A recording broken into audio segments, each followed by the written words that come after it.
ஸ்டைலில் ஃப்ரெஷ்ஷான பட்டாணி உருளைக்கிழங்கு கிரேவி.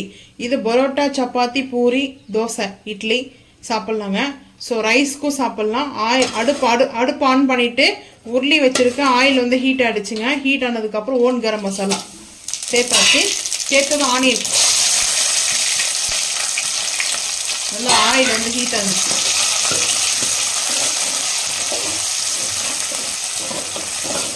ரெஸ்டாரண்ட் ஸ்டைலில் பக்காவாக இருக்கும். இந்த பரோட்டாக்கு இந்த குருமா இருந்தால் போதுங்க. வெஜ் குருமாங்க. ஸோ நான்வெஜ் வேணுனாலும் சொல்லுங்கள். ரம்பா லீஃப் வந்து சேர்த்துக்கலாங்க. ரம்பா லீஃப் வந்து நான் கொஞ்சம் கூடவே எடுத்துருக்கேன். கொத்தமல்லி புதினாவும் ஆட் பண்ணுவோம். பட் நம்ம இந்த ரம்பா லீஃப் சேர்க்கும் போது கம்ப்ளீட்டாக அந்த குருமாவோடைய டேஸ்ட்டு வந்து இன்க்ரீஸ் அதிகமாக பண்ணி கொடுக்கும். ரெஸ்டாரண்ட்டில் ரம்பா லீஃப் சேர்த்துக்கிறாங்களான்றதுலாம் இல்லை. ஸோ நம்ம வந்து ஆட் பண்ணும்போது அவ்வளோ அல்டிமேட்டாக இருக்கும். இப்போ கல் உப்பு சேர்த்துக்கலாங்க. ஃப்ரெஷ்ஷான வந்து நான் பட்டாணி எடுத்துருக்கேன். வாங்கிட்டு வந்தோம்லே ஃப்ரெஷ் பட்டாணி. ஃப்ரெஷ்ஷை வந்து க்ரீன் பீஸு. இப்போ நம்ம கொஞ்சம் வதக்கலாம். உப்பு போட்டதுக்கப்புறம் வெங்காயம் வதக்கிட்டு பார்த்துக்கலாம். வதங்கிடுச்சு. க்ரீன் சில்லியும் டொமேட்டோ வந்து கட் பண்ணி வச்சுக்கிறது கொஞ்சம் பேஸ்ட்டாக ஆட் பண்ண போகிறோம்.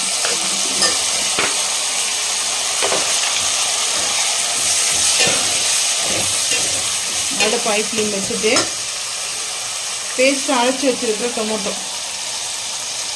சேர்த்தாச்சு.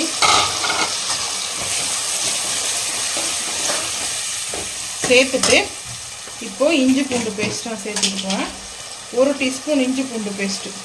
ஏன்னா கிரேவி நம்மளுக்கு அந்த டேஸ்ட்டு இதில் வந்து பார்த்திங்கன்னா கம்ப்ளீட்டாக ஒரு நல்ல ஒரு நான்வெஜ் டேஸ்ட்டுக்கு நம்ம கொண்டாட போகிறோம். அந்த நான்வெஜ் டேஸ்ட்டுக்கு நம்ம கன்வெர்ட் பண்ண போகிறதுனால இந்த இஞ்சி பூண்டு பேஸ்ட்டு கொஞ்சம் ஆட் பண்ணிக்கிறேன் கூட. நல்லா ஒரு பச்சை வாசனை போகிற அளவுக்கு வதங்கட்டும், பார்த்துக்கலாம்.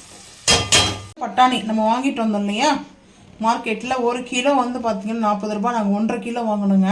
ஆனால் இந்த டைம் நாங்கள் பட்டாணி வாங்கினது வந்து பார்த்திங்கன்னா உடனே நம்ம இந்த பட்டாணியை வந்து அந்த கேப்லாம் ரிமூவ் பண்ணிட்டோம். ஸோ அந்த ஸ்கின்னை ரிமூவ் பண்ணிவிட்டு நான் அது போல் செஞ்சு எடுத்து டீப் ஃப்ரிட்ஜில் வச்சிடலான்ட்டு முடிவு பண்ணிட்டுங்க. ஒன் டைம் வாங்கினது வேஸ்ட் ஆகிடுச்சு பொங்கலுக்கு. ஸோ பொங்கலுக்கு முன்னாடி வாங்கினது. ஸோ இப்போ வந்து பார்த்திங்கன்னா இது வாஷ் பண்ணி எடுத்து வந்துடலாம். அதுக்கப்புறம் கோகனட் வச்சுருக்கேன். கோகனட் நம்ம இப்போ அரைக்க போகிறோம். ஸோ அரைக்கிறது நம்ம என்னென்ன சேர்க்க போகிறோம் பார்க்கலாம் வாங்க.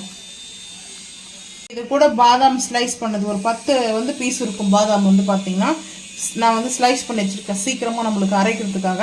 ஸோ இப்போ நம்ம சேர்த்து இதை பேஸ்ட்டாக அரைச்சிட்டு வந்துட்டு பார்க்கலாம் வாங்க.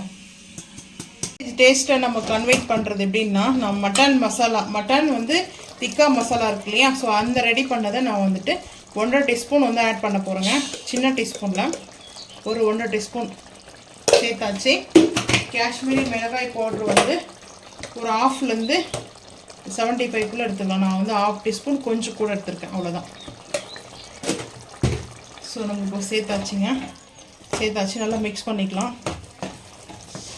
நீங்கள் வந்து ட்ரை பட்டாணி வந்து ஃப்ரெஷ்ஷு கிடைக்கல, ட்ரை தான் இருக்குன்னா அது குக்கரில் வந்து சேர்த்துக்கோங்க வந்து கிரேவியாக. நான் இப்போ நார்மல் எதுக்காக வச்சுருக்கேன்னா, இப்போ நம்ம ஃப்ரெஷ்ஷாக இருக்கிறதுனால பட்டாணி அப்படியே சேர்த்துக்கிறேன்.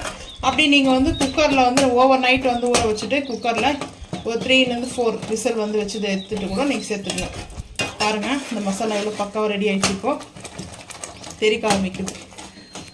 ஸோ இப்போ வந்து பார்த்திங்கன்னா ரெடி ஆகிடுச்சுங்க. நான் இது நம்ம வந்து பார்த்திங்கன்னா பச்சை பட்டாணி சேர்த்துக்கலாம். ஒரு கப்பில் 75 அளவுக்கு எடுத்திருக்கேன். 3/4 கப்பு எடுத்திருக்கேன். சேர்த்தாச்சு. உருளைக்கிழங்கு வந்து பாயில் பண்ணி வச்சுருக்கோம். ஸோ இப்போ இங்கே பாருங்கள் நல்லா மிக்ஸ் பண்ணிவிட்டு இப்போ உருளைக்கிழங்கு சேர்த்துட்டு பார்த்துக்கலாம் வாங்க. உருளைக்கிழங்குல பாயில் பண்ணியிருக்கோம். ஸோ இதிலே நம்ம வந்து பார்த்திங்கன்னா பட்டாணி சேர்த்துக்கலாம். ஏன்னா டைம் ஆகுது, லஞ்சுக்கு 2:30 ஆகிடுச்சு. ஸோ அதனால் ஒரு 15லேருந்து 20 நிமிஷம் வரைக்கும் ஆகுங்க நம்மளுக்கு இந்த உருளியில் ரெடி பண்ணணும்னா. ஸோ என் ஹஸ்பண்ட் டைம் ஆகிடுச்சுனாங்க. ஸோ அதனாலே வந்து டக்குன்னு குக்கருக்கு வந்து மாற்றிட்டேன். தேங்காயும் நம்ம அரைச்சிட்டோம், அதையும் சேர்த்து வச்சுட்டு கொஞ்சம் கொத்தமல்லி புதினா சேர்த்துட்டு ஒரே விசிலாக நமக்கு ரெடி ஆகிடுங்க. இப்போ சேர்த்தாச்சு. அரைச்சிருக்கிற தேங்காய் பேஸ்ட்டு, தேங்காயும் பாதாமும் சேர்த்து அரைச்சிருக்கிறோம். இன்னும் கொஞ்சம் தண்ணி சேர்த்துக்கலாங்க. அதுக்கப்புறம் நல்லா வாஷ் பண்ணி வச்சுருக்க ஒரு கைப்பிடி அளவுக்கு புதினா, ஒரு கைப்பிடி அளவுக்கு வந்து கொத்தமல்லி. நான் பெரிய குக்கரில் வந்து ரைஸ் வந்து வச்சுட்டேங்க. ரைஸ் வந்து குக்கரில் தான் வைப்போம். ஸோ இதில் ரைஸ் வச்சுட்டு இருந்தோம்னா பெரிய குக்கர் கொஞ்சமாக தண்ணி சேர்த்துட்டு இப்போ குக்கர் விசில் போட்டுக்கலாம். மிக்ஸ் பண்ணிக்கலாங்க. கேஸ் வந்து சேவ் ஆகும் இந்த மாதிரி நம்ம வந்து ரெடி பண்ணும்போது.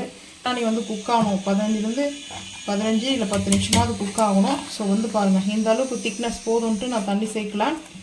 ஸோ எல்லாம் கரெக்டாக இருக்குது. ஸோ 2 விசிலுக்கு அப்புறம் ஒரே ஒரு விசில் போதுங்க. 2 விசில் நம்மளுக்கு வேண்டாம். ஸோ 1 விசில்லேயே நம்மளுக்கு ரெடி ஆகிடும் கிரேவி. டைம் ஆகிடுச்சு, 3 o'clock ஆகிடும் நாங்கள் லஞ்சு சாப்பிட்றதுக்கு. அவ்வளோதான், ஒரு விசிலுக்கு அப்புறம் பார்க்கலாம். வாங்க, ஒரே விசில் தாங்க. அந்த சுட சுட வந்து பார்த்திங்கன்னா ரெடி ஆகிடுச்சு. நான் இந்த பவுலுக்கு வந்து ட்ரான்ஸ்ஃபர் பண்ணுறேங்க. டைம் ஆகிடுச்சுன்ட்டு பார்த்திங்கன்னா கொஞ்சம் கொத்தமல்லிலாம் அப்படியே கட் பண்ணி போட்டேன். ஸோ இப்போது பாருங்கள்,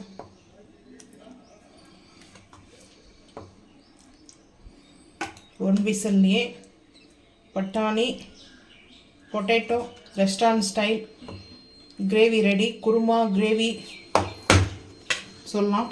ஸோ இந்த பரோட்டா, சப்பாத்தி, பூரி, பட்டர் நானுக்கும் நல்லாயிருக்கும். சூப்பராக இருக்குங்க. ஸோ நீங்கள் செஞ்சு பாருங்கள் மறக்காமல். ஸோ உங்களுக்கு இந்த வீடியோ பிடிச்சாலையும் மறக்காமல் லைக் பண்ணுங்கள், ஷேர் பண்ணுங்கள், சப்போர்ட் பண்ணுங்கள். பெல் ஐக்கான் வந்து கிளிக் பண்ணுங்கள். மறக்காமல் வந்து ஃபாலோ பண்ணுங்கள். அப்போ தான் நம்ம போகிற வீடியோ உங்களுக்கு நோட்டிஃபிகேஷன் வரும். தேங்க்யூ.